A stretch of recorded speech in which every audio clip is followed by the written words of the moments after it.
अशोक गहलोत जी, गोविंद सिंह दोतासरा जी, सचिन पायलट जी, stage पे Congress party के सब वरिष्ठ नेता, हमारे प्यारे कार्यकर्ता, भाइयों और बहनों, प्रेस के हमारे मित्रों, आप सबका यहां बहुत बहुत स्वागत। इतना जोश है आप में, बहुत अच्छा लगा यहां आकर।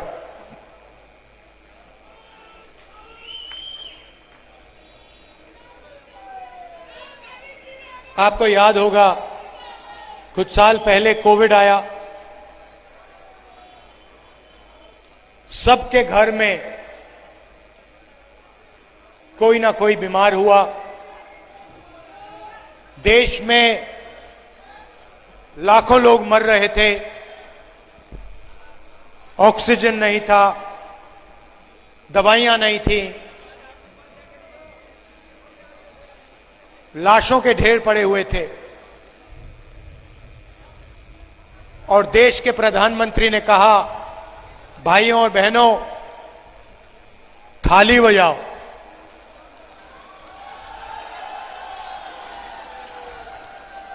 पहले कहा थाली बजाओ, उसके बाद जैसे आपके मोबाइल फोन की लाइट ऑन है, नरेंद्र मोदी जी ने कहा लाइट ऑन करो मोबाइल फोन की।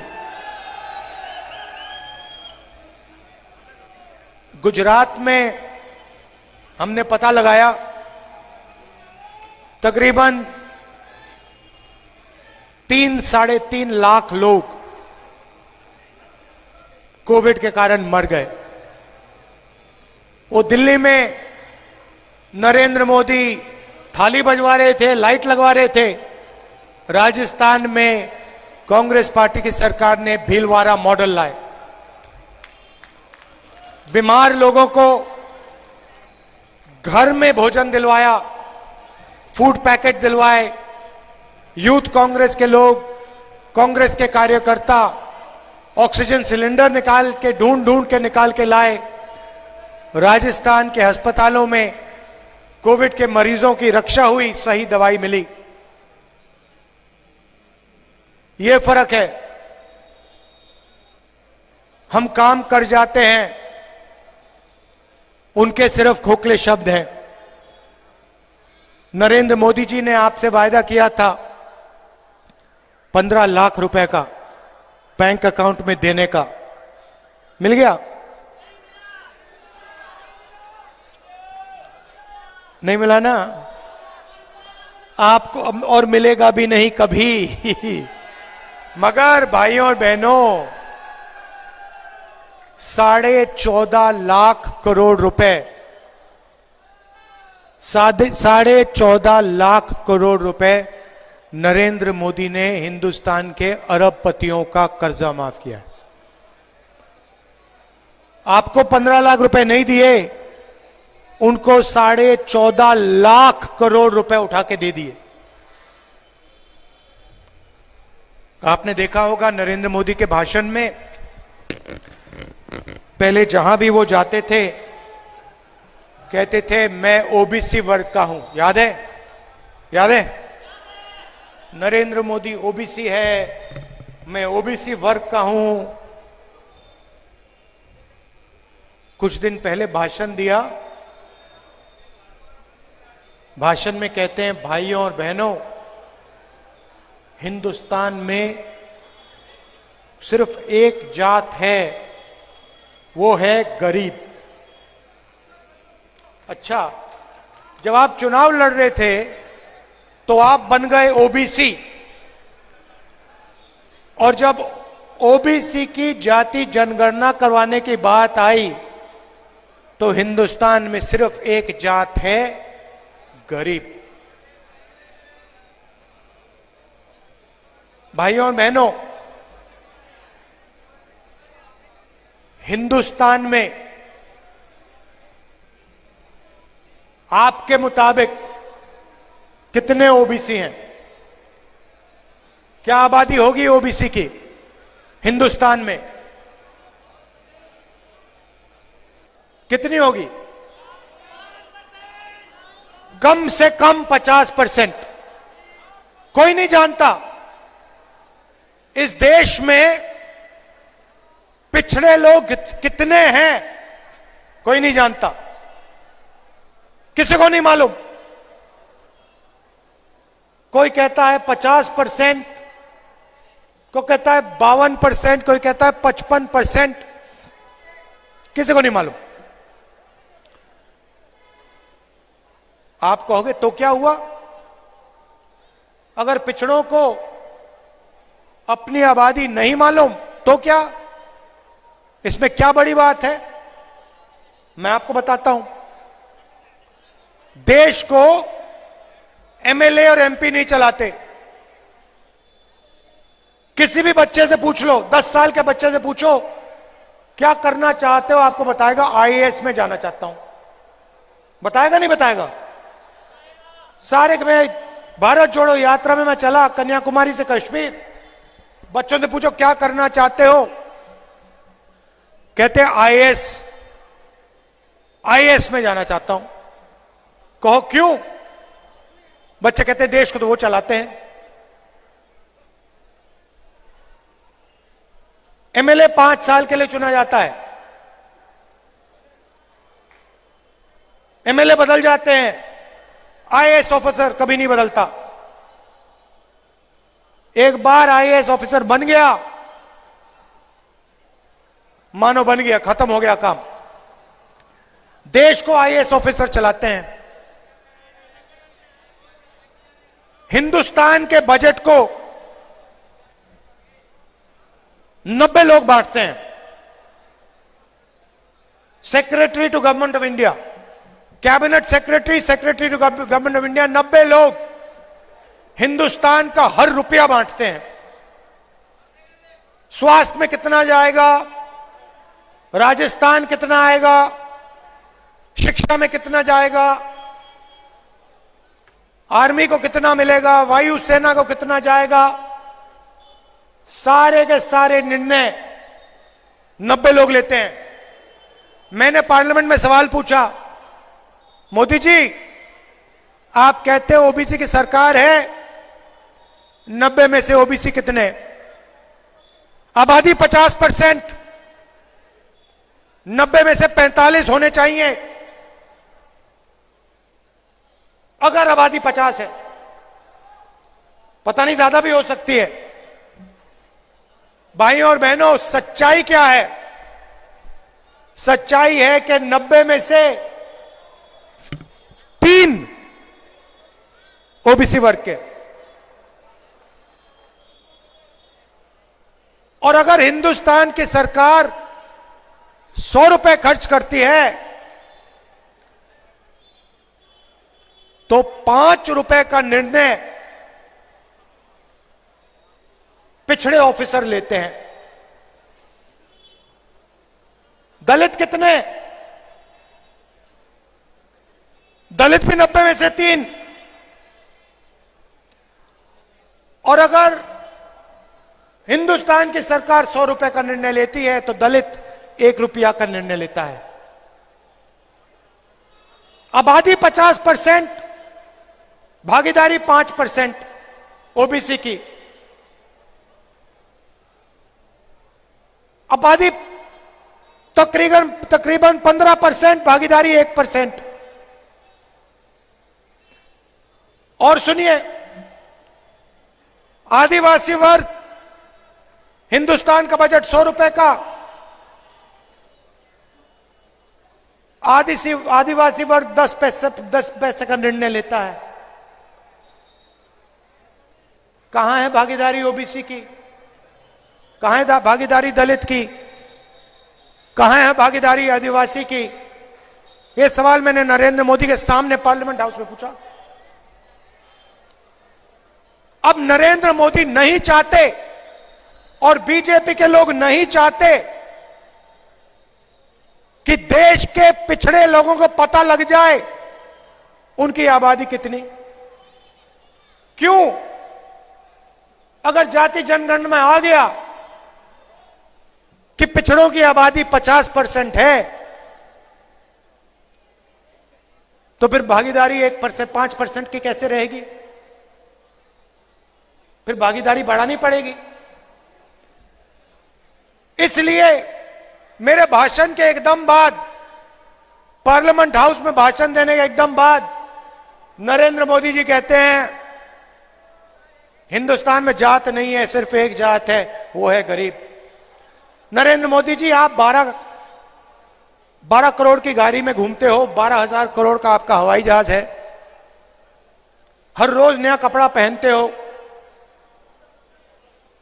ओबीसी शब्द का आपने प्रयोग किया, मगर जब देश के ओबीसी को जरूरत पड़ी, उनको तब उनकी सच्ची शक्ति दिखाने का टाइम आया,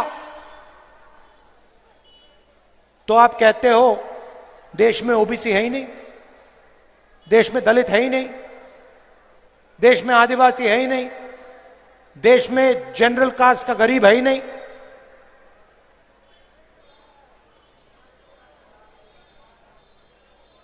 एक और बात समझिए,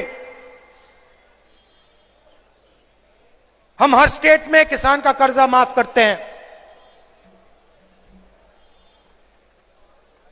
हर स्टेट में। यहां पे किसान का कर्जा माफ हुआ, 50% ओबीसी वर्ग है। मतलब जितना पैसा हमने किसानों का कर्जा माफ किया, उसका आधा पैसा ओबीसी वर्ग को मिला। यहां पे 25 लाख रुपए स्वास्थ्य में हम आम जनता को देते हैं। राजस्थान एक प्रदेश है जहां स्वास्थ्य का अधिकार है। कोई भी ऑपरेशन करवाना हो, कैंसर हो जाए, दिल का दौरा पड़ जाए, वाल्व बदलना हो, स्टेंट लगानी हो, घुटना बदलना हो, रिप्लेस करना हो, एक पैसा नहीं देते आप लोग। मैं तो गहलोत जी से पिछली मीटिंग में कहा 25 लाख रुपए गहलोत जी कम है, इसको बढ़ाइए थोड़ा। अब ये जो 25 लाख जाता है, 50% ये ओबीसी के जेब में जाता है। 50% आबादी है, 50% पिछड़ों के जेब में जाता है। गैस सिलेंडर हम गरीबों को देते हैं,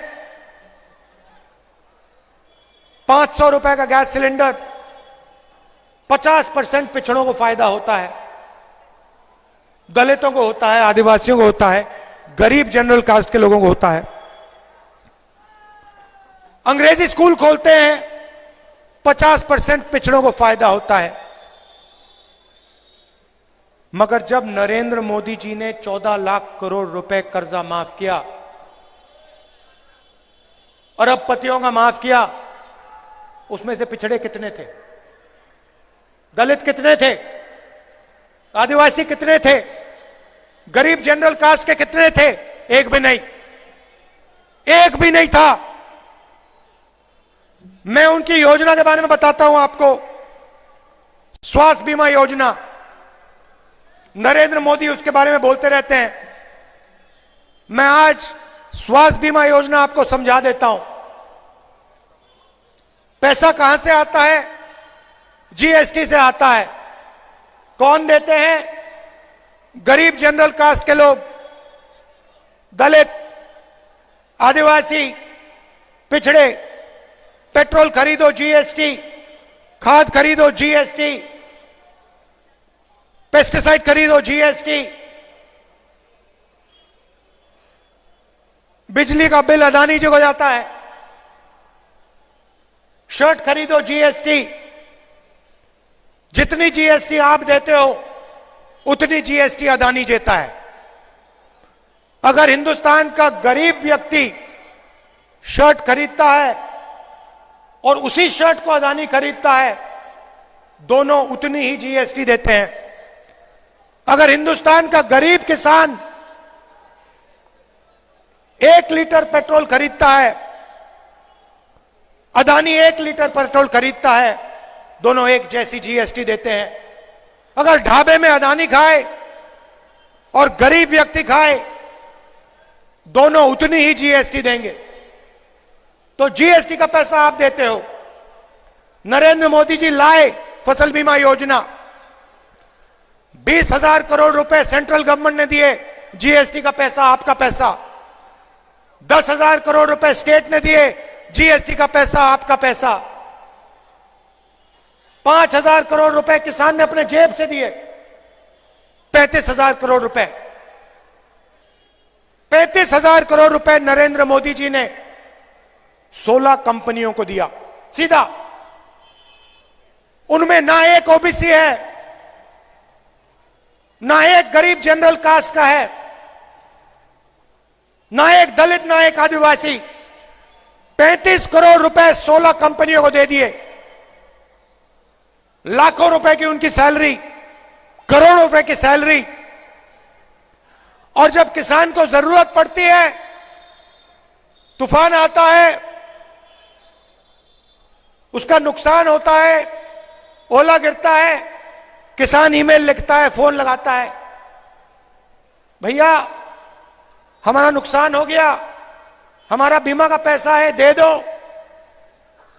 किसान का पैसा, जीएसटी का पैसा, कंपनी कहती है भैया नहीं मिलेगा आपको, आपका तो नुकसान ही नहीं हुआ। यह है नरेंद्र मोदी की योजना। और यह सिर्फ फसल बीमा योजना नहीं है, इनकी सब योजनाएं ऐसी हैं। जीएसटी से आपका पैसा किसी बड़े कॉन्ट्रैक्टर को मिलता है, अदानी को मिलता है, किसान को, मजदूर को, गरीबों को 1 रुपया नहीं मिलता। 5 साल पहले गहलोत जी से मैंने साफ कह दिया था, गहलोत जी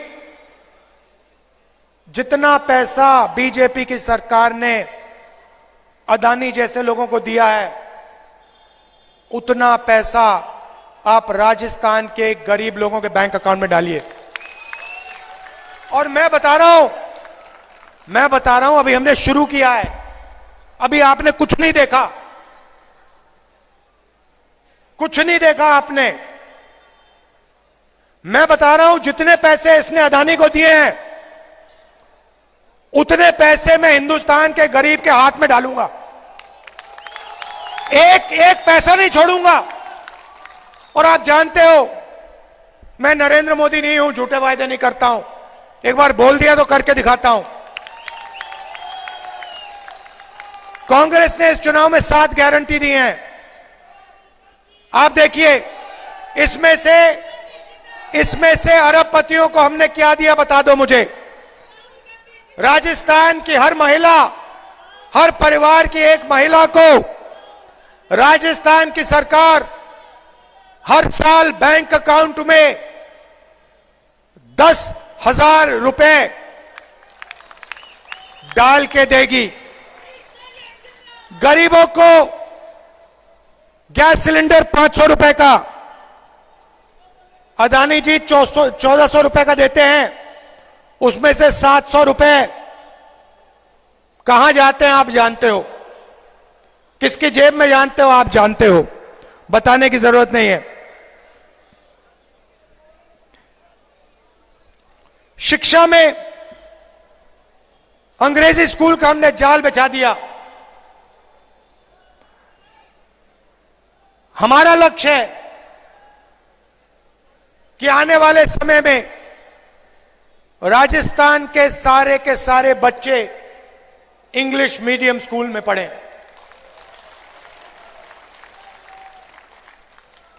फायदा 50% पिछड़ों को। आप बीजेपी के किसी नेता से पूछ लो, आपको बताएंगे भैया हिंदी सीखो, अंग्रेजी मत सीखो। सिर हिला रहे हैं आप, सही बोला ना? हिंदी सीखो, अंग्रेजी मत सीखो। अरे क्यों ना सीखे? किसान का बेटा अंग्रेजी क्यों ना सीखे? मजदूर का बेटा अंग्रेजी क्यों ना सीखे? क्योंकि वो चाहते हैं कि किसान का बेटा सबसे अच्छी नौकरियां ना ले जाए। वो कॉल सेंटर में काम करना चाहते हैं, अपने बेटे को एंटरप्रेन्योर बनाना चाहते हैं, स्टार्टअप करवाना चाहते हैं, उनके बच्चे कॉल सेंटर में काम करें, उनके बच्चे अमेरिका में जाके बिजनेस खोलें, और किसान के बच्चे, मजदूर के बेटे बेटियां मजदूरी ही करते रहे। नहीं, हम चाहते हैं कि बड़ा से बड़ा सपना किसान का बेटा देखे, मजदूर का बेटा देखे, छोटे दुकानदार का बेटा देखे, अंग्रेजी पढ़े। एक ऐसा दिन आए जब मजदूर का बेटा अमेरिका में जाके बिजनेस खोले, अमेरिका की कंपनी में जाके काम करे, करोड़ों रुपए की सैलरी पाए। हम ऐसा हिंदुस्तान चाहते हैं। ये दो हिंदुस्तान नहीं चाहिए हमें। एक तरफ किसान मजदूर खून पसीना दें अपना, दूसरी तरफ 5-10 उद्योगपति हवाई जहाज में उड़े,